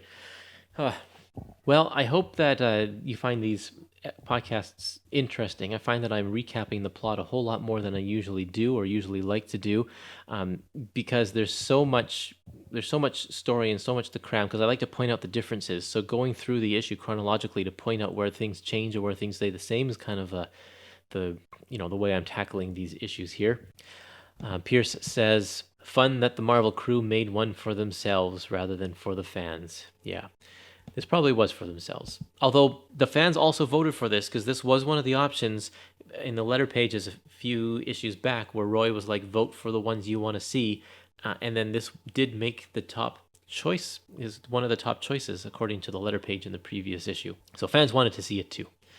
Okay, if that is all we have for this one, let's take a look at what's going to happen in the next issue here. In the next issue, what if Rick Jones had become the Hulk? At the time I did that Hulk story, the stories I referenced, weren't really that old. I wasn't like going back to the 1940s or the 1950s. Right. And so I kind of remembered generally what characters were involved and everything. But the fun part of that, I grew up in the 50s. I was a street kid in Chicago, and I knew how hoodlums and JDs talked and everything, because I was one of them. And so I figured if Rick Jones became the Hulk, that's how he would bring some of that over into the Hulk character, and that was really fun. I really had a ball doing that, and I also want to do one with a happy ending for a change. All of them something goes tragically wrong because things worked out a different way because somebody stepped on a butterfly or something, and that was I had a really good time writing that story. Right on the cover, it says Marvel's TV sensation.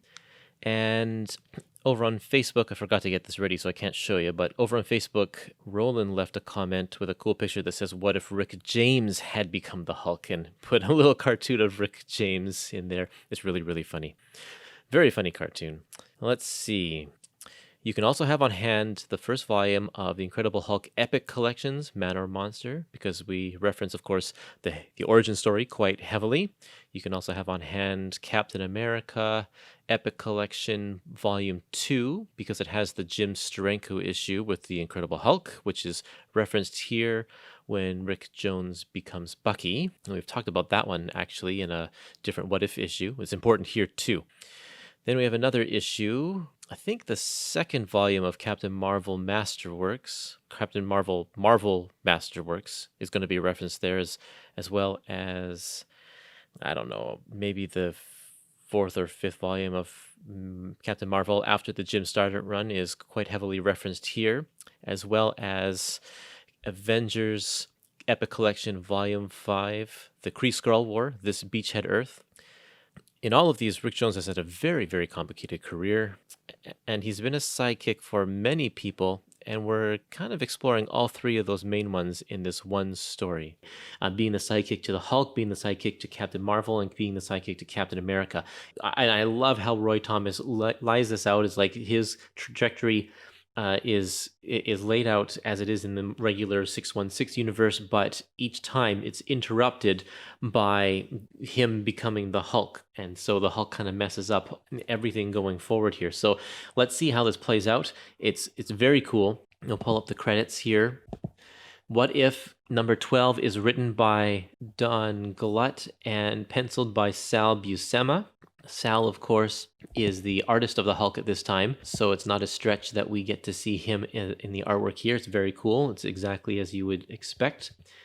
Bill Black as the inker. He was the inker in the last issue here. And it says also Jim Shooter, consulting editor, and Roy Thomas, editor. I'm sure that they had some stuff to say in the creation of this issue because it goes through a lot of different periods of Marvel history, so I'm sure that they had to make sure they got their facts straight, their timelines correct, and everything like that.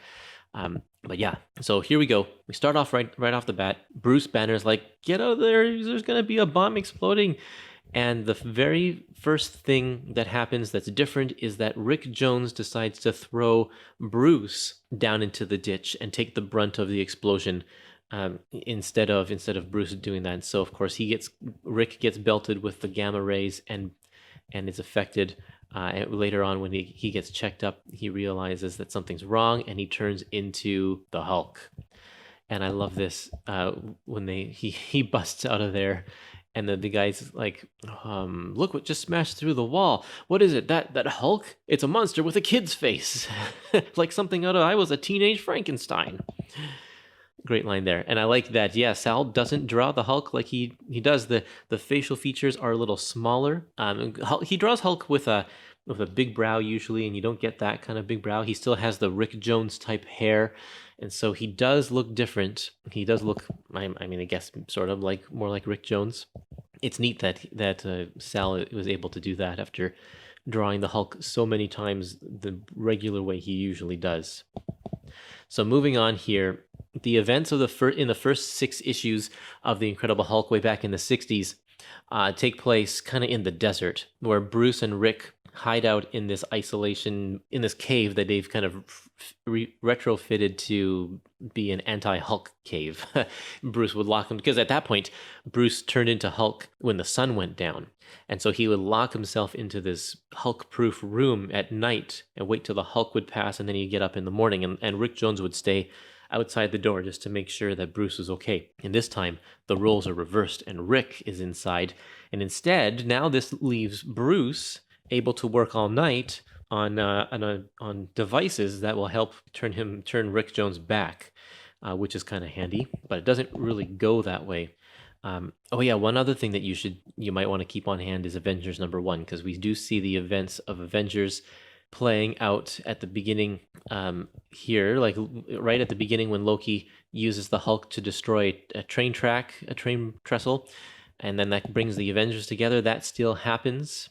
And then you see the Phantom, what is he called? The Space Phantom in issue number 2, and that causes Bruce actually is able to save the day. Instead of Hulk leaving the team and storming off and the rest of the events of Avengers number 3, 4, and 5 taking place, Bruce manages to cure Rick Jones of his Hulk curse, and everything seems okay. And so he goes on his merry old way, and Rick Jones's life from then on kind of takes the similar path, and he eventually meets back up with Captain America fighting Hydra. Now, this is the same issue, except in the Jim Steranko issue, Captain America was fighting the Hulk, but of course, Rick Jones is the Hulk in this one, so they have to change things up. And Rick Jones jumps in and helps him, and then Captain America takes him under his wing, and he becomes Bucky. Now, it's different in the fact that at first Captain America didn't want Bucky, or didn't want Rick to be Bucky, because of all the guilt he felt over losing the other teenage sidekick. That's what happened in the original version. But in this one, right away, Rick shows his stuff, because he's now he's a lot more confident, and he's a lot more of a fighter because of the whole Hulk situation that he's gone through. So I think Cap sees something different in him. So there's a big change right here, and they become a really good team. And here we have Sal's recreation of the amazing double page spread that Jim Steranko does in Captain America 110. Doesn't look nearly as impressive as the double page spread, but it's pretty good.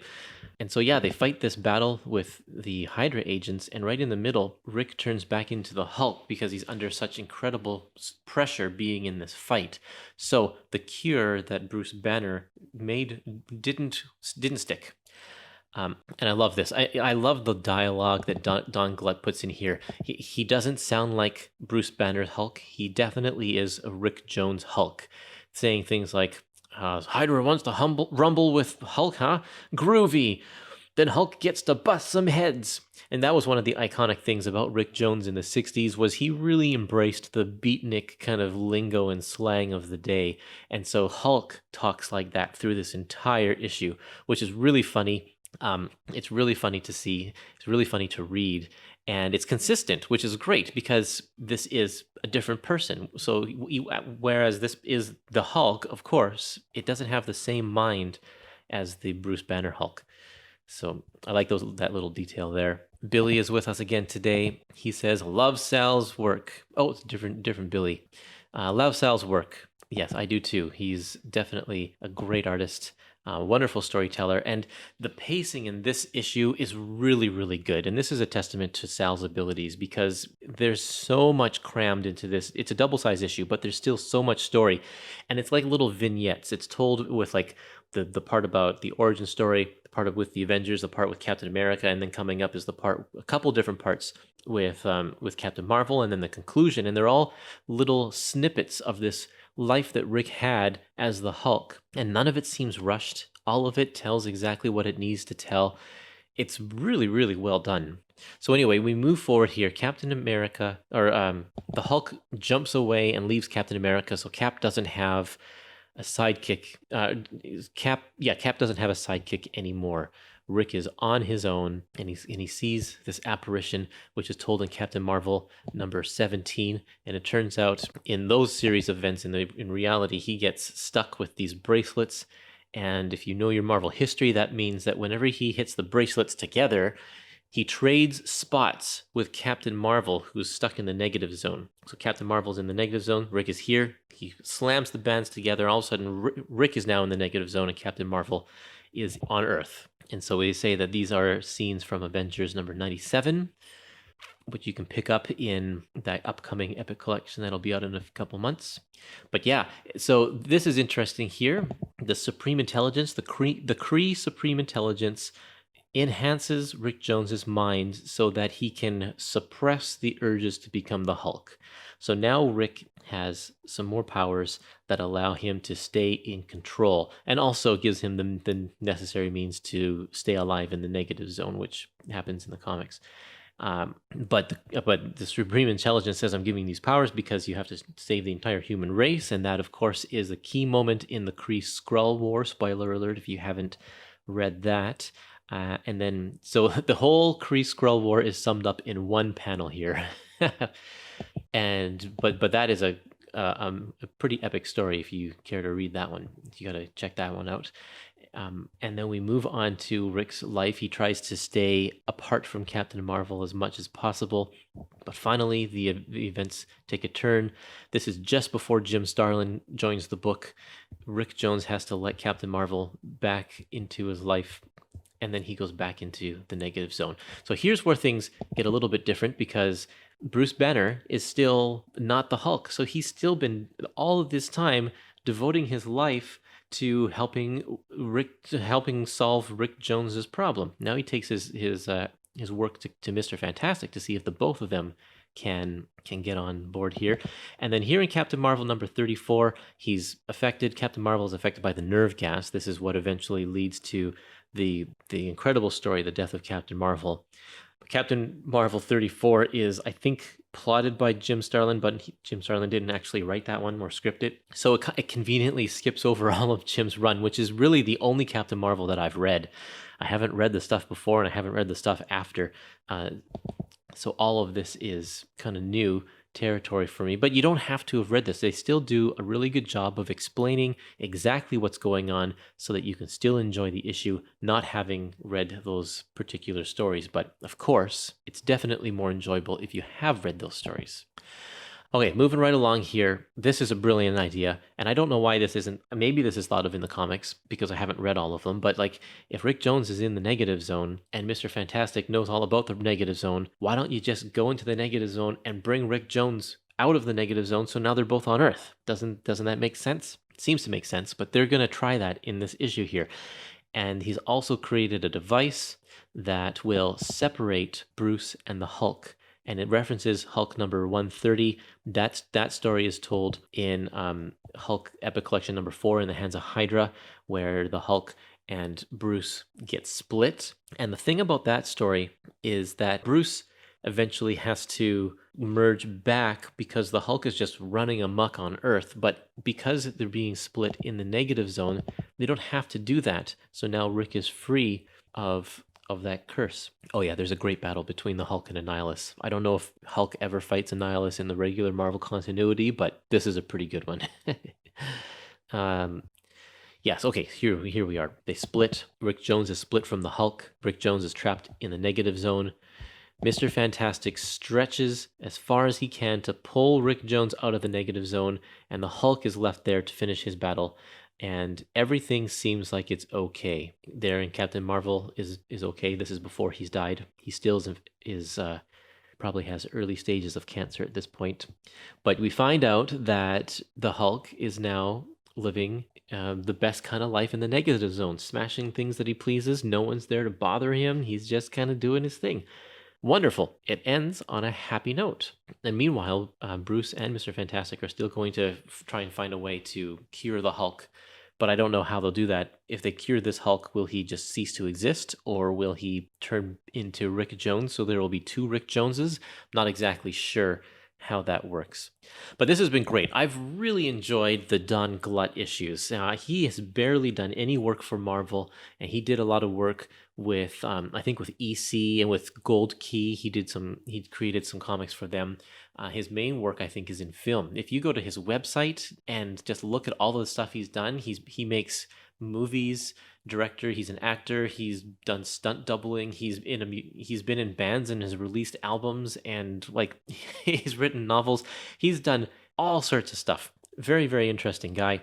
But in the Marvel circles, he's a name that's not talked about. People don't really know him. But he's doing really good work here. All of these issues that he's done, I've totally enjoyed.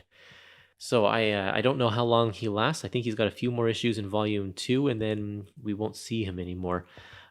But yeah, this was a good issue. Very, very well done. Quite enjoyable. I enjoyed making the Hulk, his personality, recognizably Hulk, but still different enough in terms of his lingo and the way he spoke. I thought that Rick Jones, his motivations for doing what he did, fit even with this new complication of being the Hulk. Everything still worked out, and great story. I love the stories that it doesn't just change one aspect of Marvel history, but it throws in so many references to to just whatever else is going on in this era of Marvel history. So many references, so many little ties to the other stuff.